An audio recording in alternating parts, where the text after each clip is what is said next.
Y'all ain't ready for this.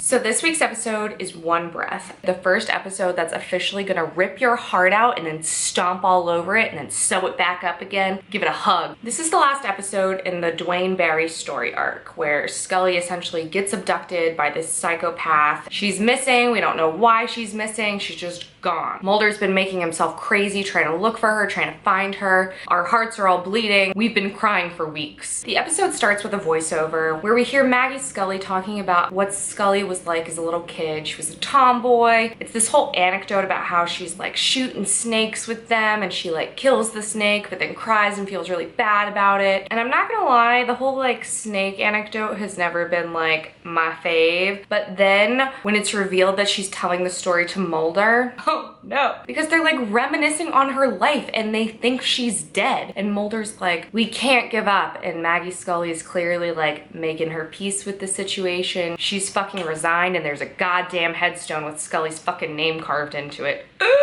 No. Also, the dates on this tombstone, like we're supposed to believe 24-year-old Gillian Anderson is 30 years old. She looks 12. Okay.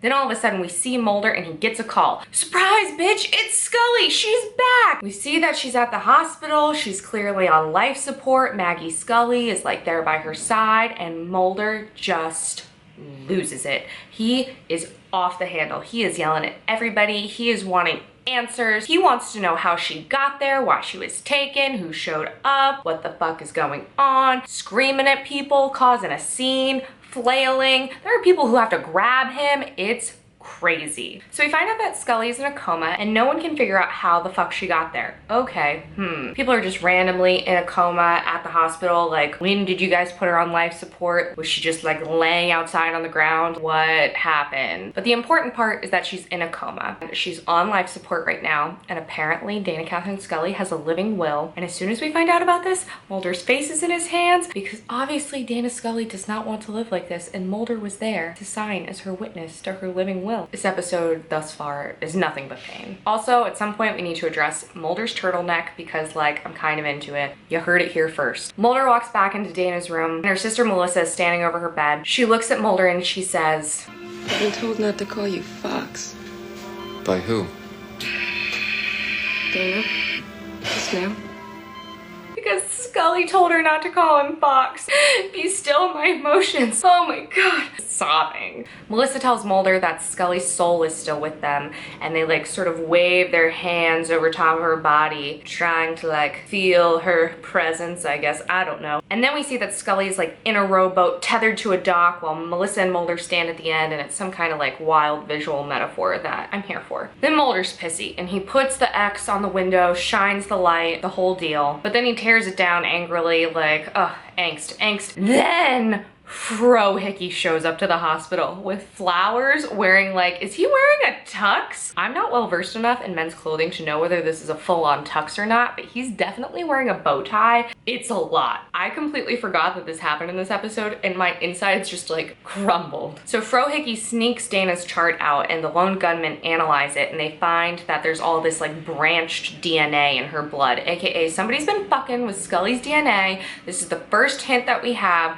that Scully is like immortal or like kind of alien or like whatever the fuck is going on with her DNA that makes the whole rest of the series somehow work. Then Mulder's back visiting Scully because where the hell else would he be? And he sees that like a vial of Scully's blood gets stolen by this lurking creep. So of course he runs after him, sprinting. Nothing gets me quite as like, ooh, as Mulder fighting for his woman. He's just running and it's hot and I'm like, I'm not sorry. But Mr. X like stops Mulder and like confronts him and he's like telling him that he needs to like walk away and like grieve for Scully, all these things. But Mulder's still able to like track the guy down. Then Mr. X shoots him in the head. There's a lot going on here. So then we see that the doctor's like, listen y'all, Dana's not gonna come out of this coma. We gotta pull the plug. And Mulder's like, bitch, we gotta study her. She's got like all this DNA shit going on. We need to figure out what the hell went on. And the family is like, Mulder, we've accepted this. You need to. Let's go pull the plug on Dana. You can come if you want. Fox, this is a moment for the family. But you can join us if you want. I hear where Maggie Scully is coming from. She does not want to drag out this pain any longer than it needs to be dragged out, but at the same time, bitch, no! Also, Maggie Scully and Mulder just like, it's a thing in fanfic, it's a thing on the show, like their connection is just warms my heart because Mulder's mom sucked, so like Maggie and just Mulder, it's so good. And like Mulder is just so fucked up. He is so sad and I am so fucked up and I am so sad. Scully's still just like metaphorically chilling on that boat when the tether snaps and she starts floating away. Does that mean she's dying? Like what? Mulder basically confronts Skinner and he's just like, thinks that cigarette smoking man is behind this. He tells Skinner that he can have the X-Files, that he can have his badge, he just needs to be able to find out how to get to cigarette smoking man. And that's just crazy. Mulder is willing to give up his job at the FBI. He's willing to give up the X-Files. He's willing to give up his life's work to figure out what happened to Scully. That's what I'm talking about, you know? Like, but then suddenly we see that Scully is lying on a table in this white dress.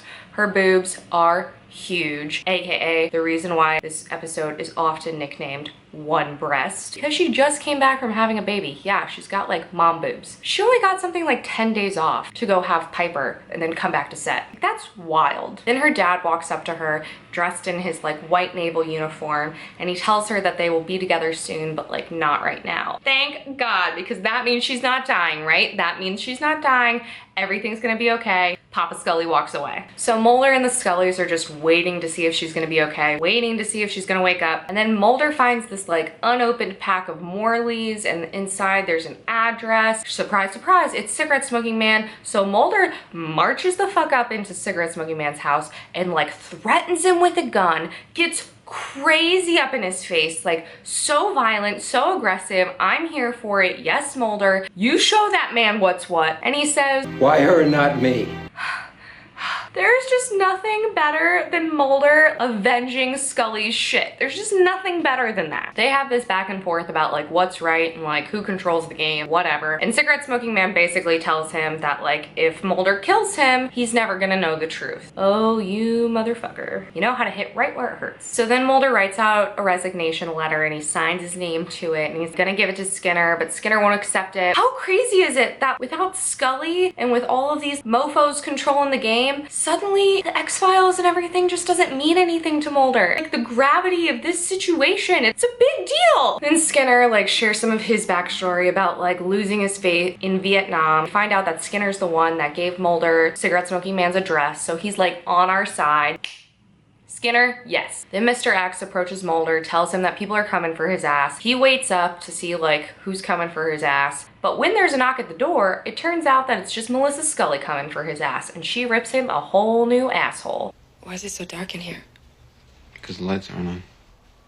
Savage. Yo, Mulder, Dana's probably dying. You should probably come say goodbye. This is it. Be a good person. And Mulder's just in denial. He's like, no, he won't go down there. He's probably afraid to face the truth. And Melissa just tears into him. Why is it so much easier for you to run around trying to get even than just expressing to her how you feel? I expect more from you. Dana expects more. Even if it doesn't bring her back, at least she'll know. And so will you. All right, everyone knows you're in love. Everyone. This is the sort of shit people say to people who are in love. Like, this is just like the beginning of season 2, and everybody knows. So why the fuck it took them so long to figure it out, like, is just beyond me. So manning up, Mulder goes to the hospital and he takes Scully's hand and he talks to her and he says that he's there for her and he doesn't know if that'll help, but you know, he's there. And that's like all we need, man. We just need you to be there. Mulder then heads back to his apartment, sees that the bad people ripped it up real good. He like cries. But then, woo! Scully's awake. Bitch lived. We knew she would, but it's still amazing. He comes into the room and Maggie greets him as Fox. Hello, Fox. Not Fox, Mulder. Not Fox. I have a lot of feelings. I have a lot of feelings. And Mulder like brings her a present, which is just some lame Super Bowl bullshit VHS, but she's like, Superstars of the Super Bowls. And it was a reason to live. And then he gives her back her cross necklace. He was holding on to it for her. It was like his thing. Like if he had Scully's cross necklace, then he still had a piece of her. And he gives it back to her because she's here now. It's like a really big deal, you guys. Ugh. This episode is an emotional roller coaster, but it is just so good. We really see how much Mulder and Scully love each other in this episode. Mostly Mulder and how much he loves Scully. Thanks so much for watching, guys. Go check out my other videos, subscribe. I'll catch you next week. Ah!